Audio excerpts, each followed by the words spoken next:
ख्वाब में शेर देखने की ताबीर आमतौर पर ताकत, हुक्मरानी और हौसले से जुड़ी हुई है, लेकिन इसकी तफसील ख्वाब के सियाको सबाक और जज्बात पर भी मुनहसर है।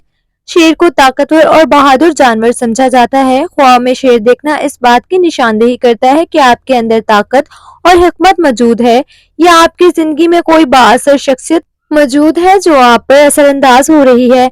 अगर ख्वाब में शेर जहाराना रवैया इख्तियार कर रहा हो या आप पर हमला कर रहा हो, तो ये इस बात की निशानदेही कर सकता है कि आपको अपनी जिंदगी में किसी बड़े चैलेंज या दुश्मन का सामना करना पड़ सकता है। ये ख्वाब आपको खबरदार कर सकता है कि आप मुहतात रहें। अगर ख्वाब में आप शेर से खौफजदा हैं, तो ये ख्वाब आपके अंदरूनी खौफ या गैर यकीनी सूरत हाल की अक्कासी कर सकता है। ये इस बात की तरफ इशारा हो सकता है कि आपको अपनी जिंदगी के किसी पहलू में ज्यादा एतमाद पैदा करने की जरूरत है।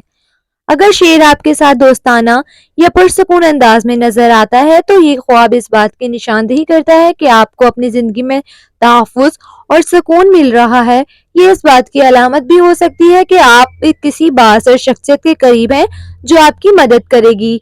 शेर अक्सर क़ियादत की अलामत भी होता है। अगर ख्वाब में शेर को आराम से देख रहे हैं या इसके साथ चल रहे हैं, तो ये इस बात की अलामत हो सकती है कि आप में क़यादत के औसाफ मौजूद हैं या आपको किसी बड़े फैसले में रहनुमाई मिलेगी। अगर आप ख्वाब में शेर का शिकार करते हैं या मार देते हैं, तो ये इस बात की अलामत हो सकती है कि आप किसी बड़ी रुकावट पर काबू पा लेंगे या अपने दुश्मन को शिकस्त देंगे। अगर शेर जख्मी या बीमार नजर आ रहा है, तो ये कमजोर, ताकत या खतरे की कम होने की अलामत हो सकता है। ख्वाब में खौफ, एतमाद या सुकून जैसे जज्बात की नौयत ख्वाब की ताबीर को मुतासिर करती है। अगर शेर जंगल में आज़ाद है, तो ये आज़ादी और ताकत की अलामत है। अगर वो कैद है, तो ये रुकावटों की निशानदेही कर सकता है।